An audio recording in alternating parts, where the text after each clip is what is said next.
Ora bem, boa noite. A pedido de várias famílias, sai aqui um vídeo de mais um rescaldo. Neste caso não é um rescaldo, neste caso é um vídeo numa análise. E de uma análise feita ao mercado. Bom, o mercado de transferências fechou na semana que passou. Foram mais 3 meses de imprevisibilidade, de muitas movimentações de mercado, praticamente desde que terminou o europeu até quando a maior parte dos campeonatos já vão na quarta jornada. Uma coisa que eu continuo a achar mais ou menos inaceitável. Como é que isto é possível? Que ainda se permitir isto em 2021, não haver aqui uma regulamentação para isto na UEFA ou na FIFA, ou então uma simples tomada de atitude de simplesmente terminar com esta situação no final do mês de agosto, inícios de setembro,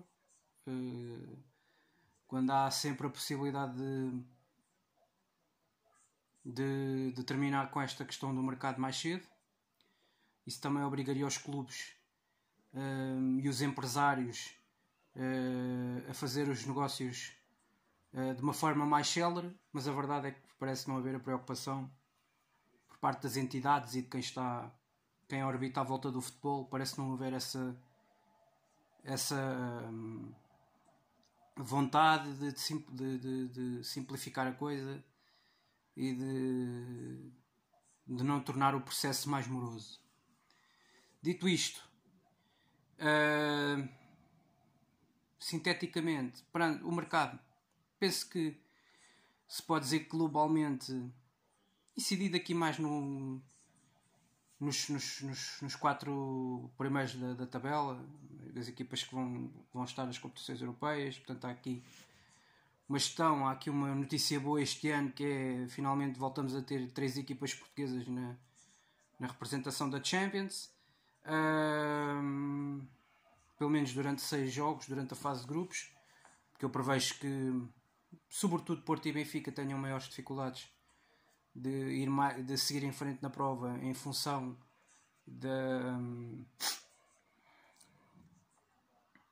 não só do sorteio, mas em função das equipas e do grau de dificuldade das equipas que lhes calharam em sorte, ou em azar neste caso.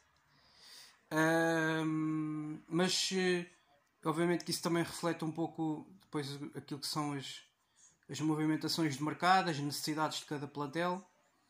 Agora eu penso que depois há que haver aqui algumas dinâmicas. Eu penso que no caso específico aqui começaria pelo Sporting.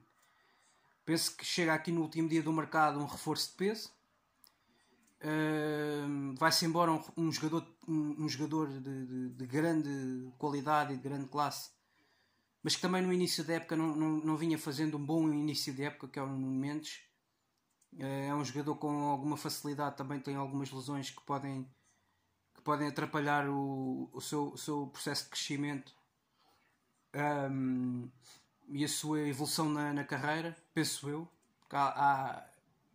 É um jogador muito atreito a lesões, um bocadinho à semelhança, na minha opinião, do Giovanni Cabral. E a época passada houve ali uma fase de segunda volta que ele caiu bastante em termos de produção e de rendimento, e ao meu ver tem um pouco a ver com isso. Então é um jogador com essas características, que eu diria que se não fosse isso, o Nuno Mendes era um jogador para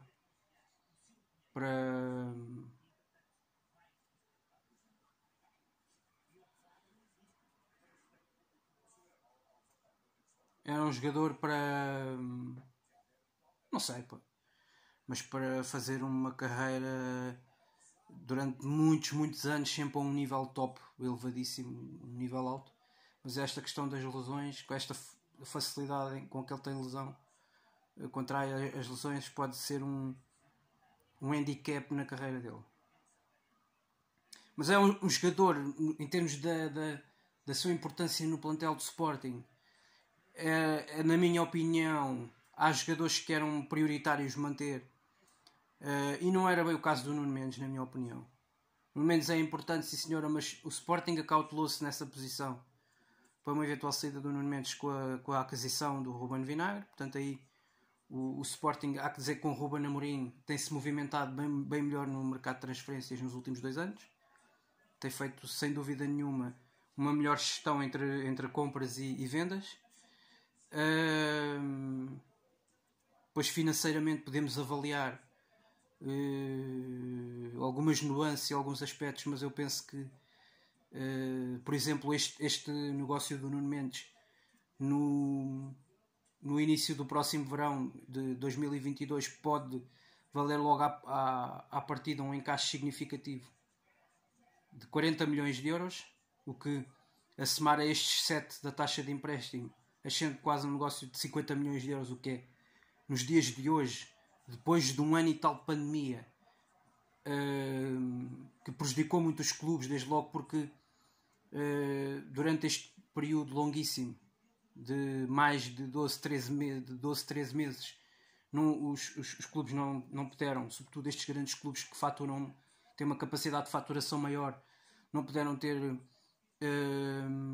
essa receita de bilheteira, portanto não puderam ter os seus adeptos a frequentar o estádio. Se calhar também se ressentiram ao nível da compra de publicidade, marketing e inclusive de produtos e adereços do clube nas próprias plataformas e loja verde, etc, e todas essas situações que, do ponto de vista financeiro, são importantes são mecanismos financeiros importantes para a sobrevivência dos clubes, porque são plataformas também ao fim e ao cabo de rendimento financeiro.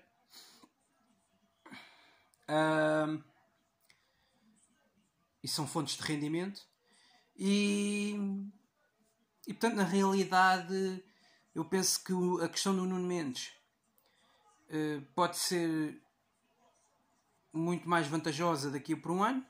Veremos então como será também a adaptação e a afirmação do jogador neste novo contexto do Paris Saint-Germain. À partida tem tudo para dar certo, e eu acredito que vai ser um titularíssimo, olhando para as outras opções que o PSG tem nessa posição. Eu acho que já o ano passado, nos últimos anos, notava-se que no PSG havia algumas posições que especificamente a equipa tinha algumas lacunas, mesmo tendo muito dinheiro, mas por vezes paga-se demasiado por um jogador, pensa-se que é uma coisa e depois na realidade para aquele nível, para aquele patamar, ainda não é suficiente e não se revela suficientemente bom, por vezes bom jogador com um alto rendimento, sobretudo muitas vezes para aquilo que os dirigentes estão à espera ou com aquilo com que estão a contar. Portanto, na realidade, eu penso que não se vai passar muito isso com o Nuno Mendes, porque à partida ele já deu um salto qualitativo e já teve aqui uma evolução bastante boa, porque há um ano e meio estava a jogar num patamar de Liga Revelação, e num espaço de um ano e meio o crescimento foi de tal forma significativo que ele passou de um jogador, de um lateral indiscutível num patamar de equipa B, sub-23, para um indiscutível na equipa A, na equipa sénior, aposta do seu treinador, e com resultados práticos, porque foi campeão nacional, foi um jogador determinante na época passada, e eu creio que vai dar um bom dinheiro ao Sporting, vai permitir ao Sporting fazer um bom encaixe com a sua eventual venda. Neste momento ainda há uma taxa, é um jogador com uma taxa de empréstimo que vai rumo ao Paris Saint-Germain, mas que daqui por um ano espera-se que seja uma venda. À partida, o Paris Saint-Germain, neste tipo de moldes de negócio, por norma, atua sempre dessa forma. Por vezes é uma tentativa também de perceber se o jogador se adapta a esse novo contexto, a essa nova realidade, e se assim for, normalmente o Paris Saint-Germain acaba sempre por contratar o jogador a título definitivo e acaba por pagar essas verbas, porque é um clube que também tem dinheiro e tem essa capacidade financeira. E então, se conseguir ganhar a Champions League, isso não será então um problema absolutamente nenhum, com certeza, porque haverá muito dinheiro, continuará a haver muito dinheiro a entrar e a sair dos cofres dos parisienses.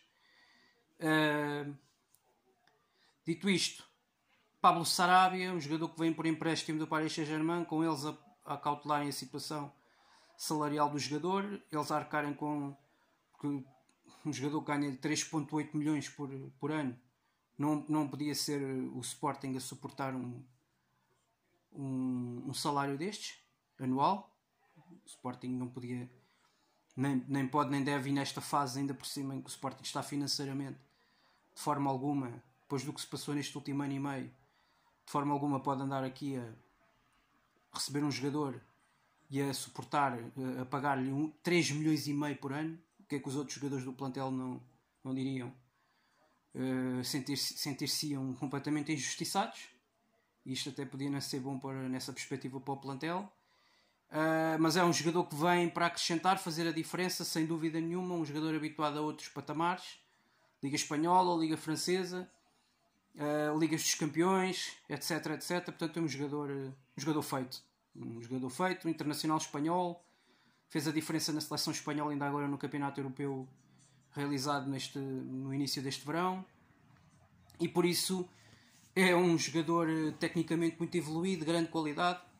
O Sporting no geral eu posso dizer que fez um bom mercado. Mais uma vez penso que o mercado cirúrgico, como já assim tinha sido na época passada, desde que chegou o Ruben Amorim, portanto ao nível dos mercados, das contratações, compra e venda, a gestão das compras e vendas no clube tem sido feita de uma forma completamente distinta do que era num passado recente. O Sporting, sobretudo, de Frederico Varandas e Hugo Viana. Passou a ser o Sporting mais de Ruben Amorim nas pastas do que às contratações diz respeito. E sobretudo nestes últimos 2 verões. E as coisas são completamente diferentes. Já tinha-se passado algo assim parecido com o Jorge Jesus, não é? Na altura com o Bruno Carvalho. O Jorge Jesus, quando assumiu o Sporting durante 3 anos, foi ele que teve era quase um manager desportivo ao mesmo tempo que era treinador, e era quase também um manager dos mercados de transferência. Era ele que controlava esse fluxo do mercado, quem é que saía, quem é que entrava, tinha sempre a sua supervisão. E é um bocadinho assim também, parece-me, é um bocado também esse estilo com o Ruben Amorim. É um bocado essa metodologia com o próprio Ruben. E, portanto, o Sporting contrata sem cometer grandes loucuras no mercado, contrata com critério, para 3 ou 4 posições-chave. Eu acho que faltaram 2, reforçar a posição do ponta de lança para dar mais andamento ao Paulinho, mais competitividade, e numa temporada em que há 50, 60 jogos para se realizar, Champions League, competições e jogos de outro tipo de grau de dificuldade e de exigência, parece-me a mim que talvez ali a frente de ataque tenha sido curta para todas as exigências que vêm aí ao longo da temporada. E portanto pareceu-me curto. E atrás na defesa, ora, uma equipa que joga com um sistema com 3 centrais,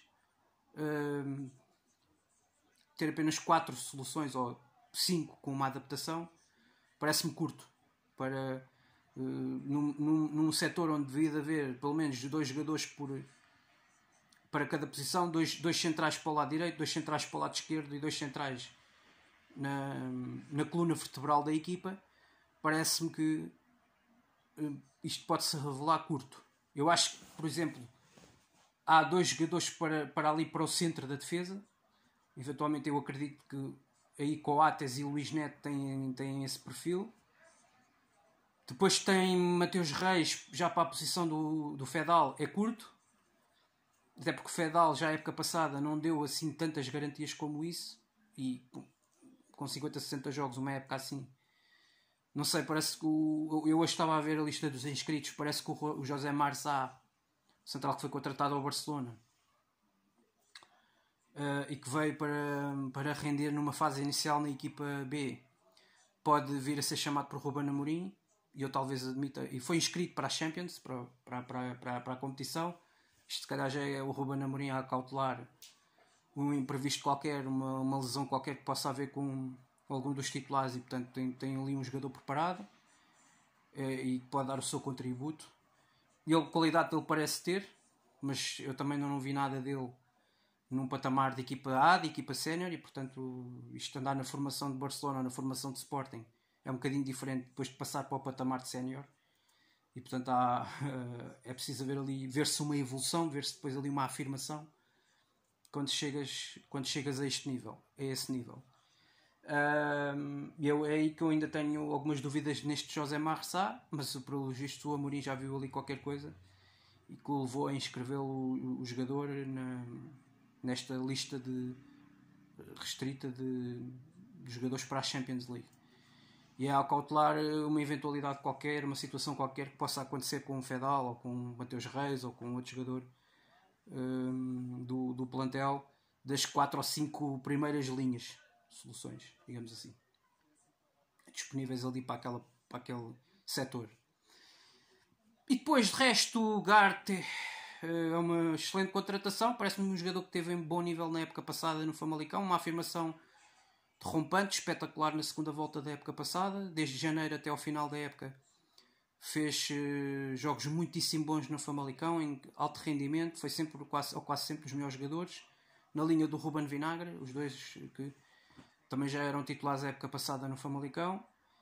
Parecem-me duas apostas muito acertadas. O Vinagre vai ter agora forçosamente de ganhar o seu espaço e vai ter que crescer rapidamente, porque vai ter que se afirmar como titular do Sporting, porque na realidade não há ali neste momento com a saída do Nuno Mendes é diretamente o lugar de Vinagre, até porque ele é um jogador originalmente dessa posição, é um jogador de raiz, e cumpre muito bem, porque começou muito bem a temporada, já fez 1 ou 2 assistências no campeonato e começou muito bem, a meu ver. Teve um excelente rendimento o Ruben. E depois já falei aqui da aquisição principal do Sarabia. Relativamente ao mercado dos outros, eu penso que o Benfica reforçou-se relativamente bem. Tem um plantel, parece-me a mim, vou falar aqui mais sucintamente, Benfica e Porto. O Benfica reforçou-se bastante bem em posições em que tinha extrema necessidade, e isso tinha-se notado na época passada. O plantel ganha mais soluções, não só fica mais rico do ponto de vista quantitativo, como do ponto de vista qualitativo. Contratou especificamente para a posição de meio campo João Mário e Meité, que enfim, pode-se questionar a mais-valia, a qualidade individual do jogador, o Meité neste caso, mas a realidade é que é mais uma opção que o Benfica tem ali no plantel e que, sinceramente, a meu ver, parece-me que dá outras coisas que, por exemplo, o Weigl não dá. Diferente de Weigl, diferente de Gabriel, dá muito mais e completamente diferente de Taarabt. Defensivamente parece-me um jogador mais forte nesse capítulo. Depois João Mário, para dar mais andamento no meio campo, melhor qualidade na construção, melhor capacidade. Isto já era o que já dava no meio campo do Sporting na época passada, especificamente na posição 8.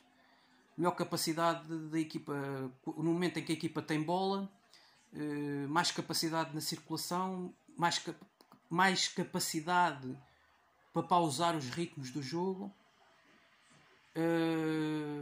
para a equipa poder jogar a 2 velocidades.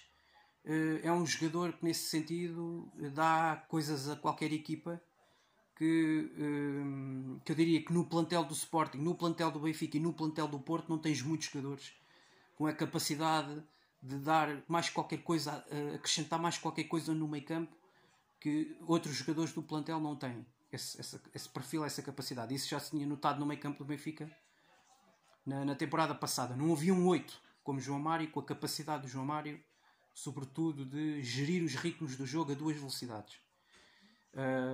E de pausar os ritmos, de acelerar, no capítulo do passe, sem perder qualidade no capítulo do passe. O Benfica não perde qualidade no capítulo do passe no meio campo. Eu penso que isso tem feito completamente a diferença, porque ele faz essa gestão dos ritmos a que o Benfica quer jogar em diferentes momentos dos jogos. Mais pausado, mais acelerado. O João Mário dá exatamente essas características no meio campo da equipa. Depois Yaremchuk, que é um reforço de peso, é um reforço dos melhores contratações do mercado de verão, indiscutivelmente, internacional ucraniano, que já tinha feito um europeu de excelente nível. Nas últimas épocas fazia gols atrás de gols na Bélgica e era uma das principais figuras, mas que já começava a ficar curto o campeonato belga para um jogador deste nível. Já se tinha chegado a falar, acho eu, dele para o Sporting. Eu acho que encaixava em qualquer um dos três grandes. Na minha opinião, olhando para os plantéis de Porto e de Sporting, diria que Yaremchuk era titular em qualquer um.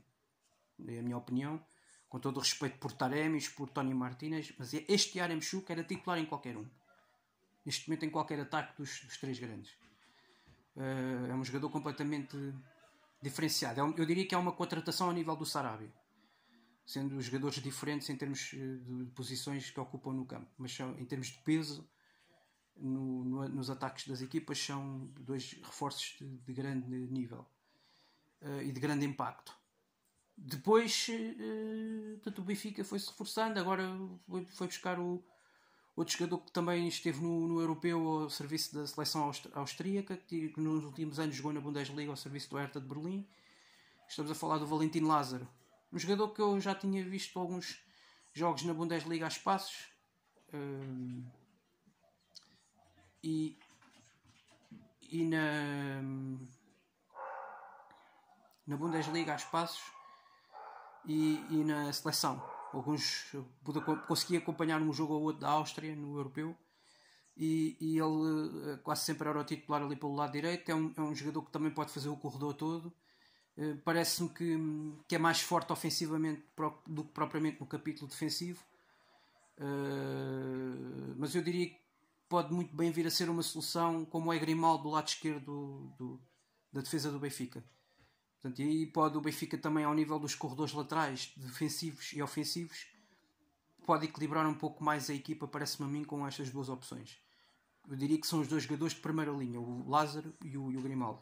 Depois de resto, o Benfica ficou, para a meu ver, com uma lacuna que foi na baliza, que apesar de tudo eu não acho nem Elton Leite nem Vlaco Dimos um guarda-redes de topo como o Benfica já teve guarda-redes de topo noutros anos. Portanto, continuo a achar que o Benfica poderia ter um guarda-redes muito melhor.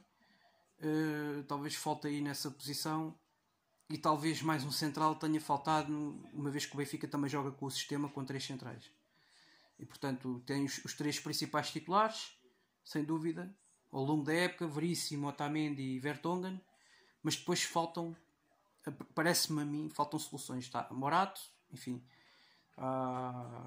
Mas depois tem que se andar ali com uma lupa.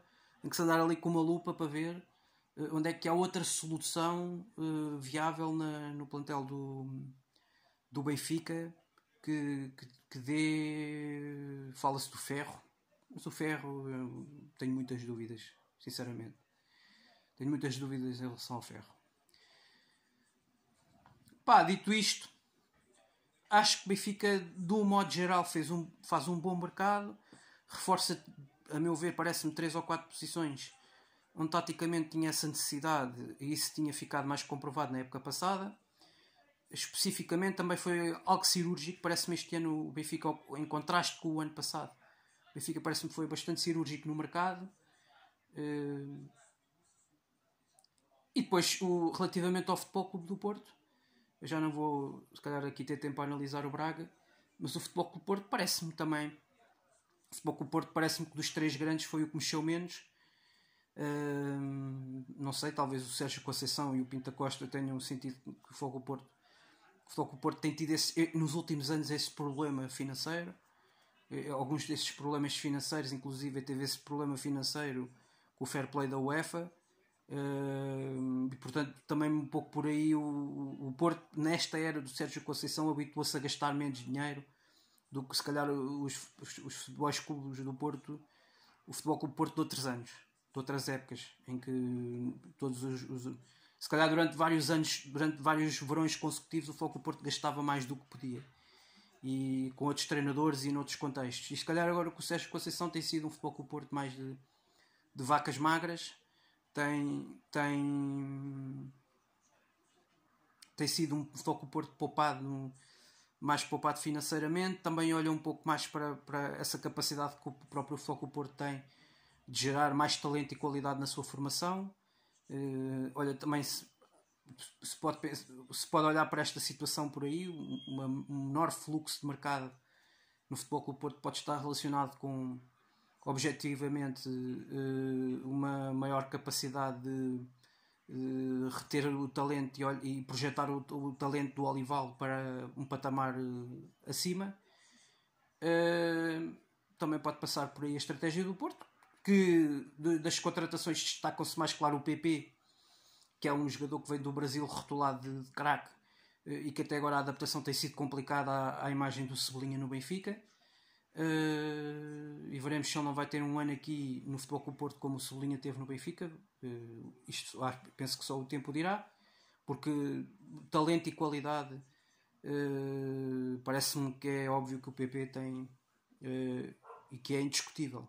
Portanto, essa qualidade que o jogador tem, e essa margem de progressão para explodir e ser uma das aquisições ou vir a provar que é uma das aquisições top deste campeonato português. E depois o Wendel para a lateral esquerda.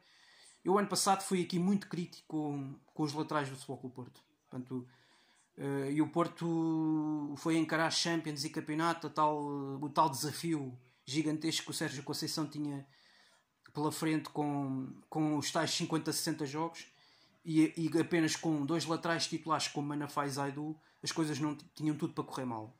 E no fundo o Futebol Clube do Porto foi conseguindo aguentar bem. Muitas vezes também adaptou o Nanu nessa posição, e o Porto andou a gerir ali 3, 4 laterais ao longo da época. Também adaptou na ponta final da época o João Mário. O João Mário é uma solução, parece-me que claramente demonstrou que é superior a qualquer outro jogador da posição específica de lateral do Futebol Clube do Porto de origem. E depois no mercado o Futebol Clube do Porto continuava com a lacuna do lado esquerdo da defesa, e que foi suprida, foi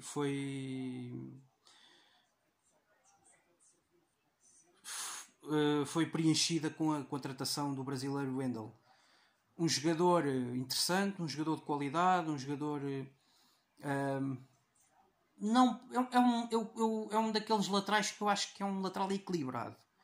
Não é propriamente um exuberante como um Alex Telles ou um Alexandro no corredor, não me parece, mas é um lateral mais equilibrado. É um lateral que se calhar defende tão bem como esses, mas se calhar não é tão fantástico em termos ofensivos. Se calhar não vai dar tanto gol, não vai dar tanta assistência como faziam o Alex Telles e o Alexandre, mas também não há milagres. Portanto, o jogador também não custou tanto como esses, mas é um jogador que tem estado, que, se não me engano, já estava há 4 ou 5 temporadas seguidas na Bundesliga. Portanto, e um jogador há 4 ou 5 anos a titular da Bundesliga, titular num Bayer Leverkusen, que é um clube do topo da Bundesliga. Portanto, não estamos a falar propriamente de logo aí dá para perceber que não estamos a falar de um jogador qualquer. Portanto, eu incluo como no lote das principais contratações do Porto deste mercado o Wendel e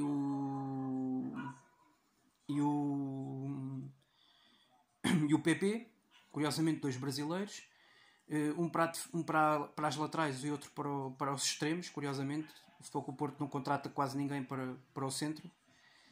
Acho que faltou uma solução ao Futebol Clube do Porto para o ataque, uma vez que o Porto joga com os 2 titulares, Taremi e Tony Martínez, e depois tem para substituir ali o Evan Nilsson.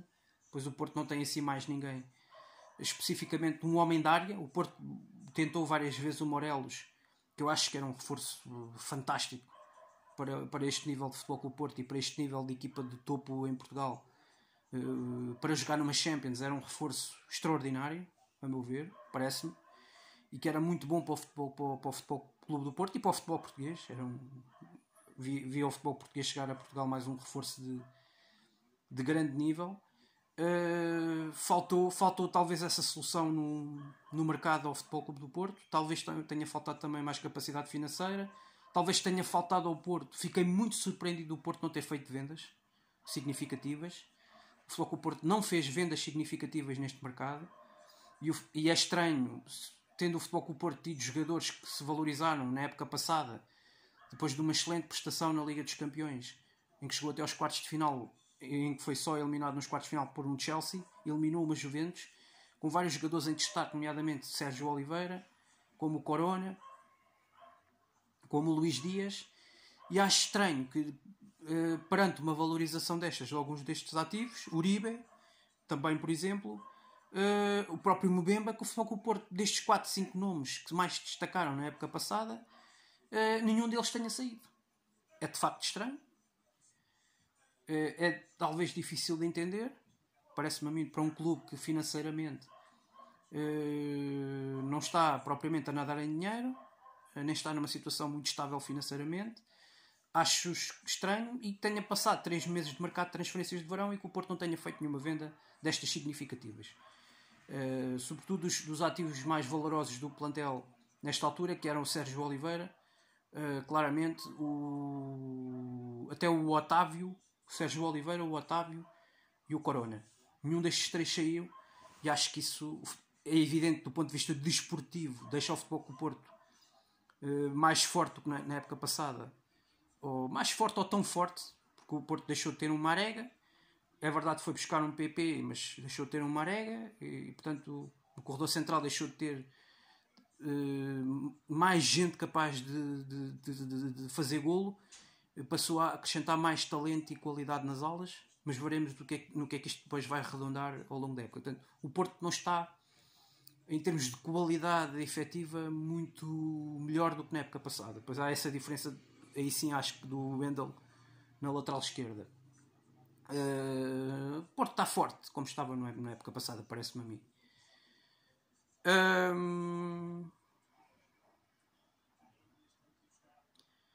E portanto acho que pronto, fiquei surpreendido que o Porto não fez nenhuma grande venda. O Sporting eventualmente pode estar aqui na iminência de ter feito essa grande venda, esse grande encaixe com uma das suas principais joias da coroa e da sua formação da última fornada recente, desta última geração, que é o Nuno Mendes, que pode valer um encaixe, volto a repetir, que pode ascender quase aos 50 milhões de euros este negócio. E portanto acho que é fantástico, com esta taxa de empréstimo mais a possibilidade de opção de compra no final da época. Acho que é quase como diria o outro, é um negócio da China, na perspectiva do Sporting. Dito isto, concluo por aqui e finalizo esta minha análise ao mercado, este rescaldo ao mercado, que eu penso que foi, de um modo geral, positivo para todos. Acho que todos ficaram a ganhar, talvez menos o Futebol Clube do Porto, mas acho que sobretudo os 2 principais clubes aqui de Lisboa ficaram a ganhar e muitíssimo, sobretudo com estas últimas novidades do mercado, estes últimos jogadores que reforçaram as equipas mais fortes do campeonato nestes últimos dias e que claramente dotaram os 3 grandes de reforços, de soluções muito fortes, de jogadores com mais qualidade e que vão permitir aos 3 grandes, portanto, encararem este desafio desta época, que é a Champions League mais campeonato, com os plantéis bastante bem apetrechados e com muitas soluções para os seus treinadores andarem a gerir ao longo da temporada. Dito isto, despeço-me por aqui. E para a semana, já sabem, vai haver aí regresso ao campeonato. Temos aí um grande clássico à quinta jornada, Sporting Futebol Clube do Porto em Alvalade, um jogo importante porque nesta altura o Benfica vai aos Açores defrontar o Santa Clara e já antes deste clássico há já uma distância dos 2 competidores neste jogo para o rival Benfica, que já é de 2 pontos, e portanto este jogo não convém muito agora nesta fase da época em que estamos, e que ainda estamos muito no início, começar já a cavar uma diferença significativa para o Benfica. É evidente que o Benfica também tem que ganhar o seu jogo, e vai ser um jogo bem difícil nos Açores frente ao Santa Clara, mas o Benfica, sabendo que é uma jornada de clássico que opõe frente a frente os dois rivais, não acredito que o Benfica não vá com tudo aos Açores para ganhar e trazer lá os 3 pontos. Portanto, veremos no que é que irá arredondar próxima semana, e como é que depois do fecho de mercado e desta fase das seleções, como é que os clubes chegam a esta segunda fase da primeira volta da época e do campeonato. Muito obrigado a todos, desejo a todos mais uma ótima semana e viva o Sporting, saudações leoninas.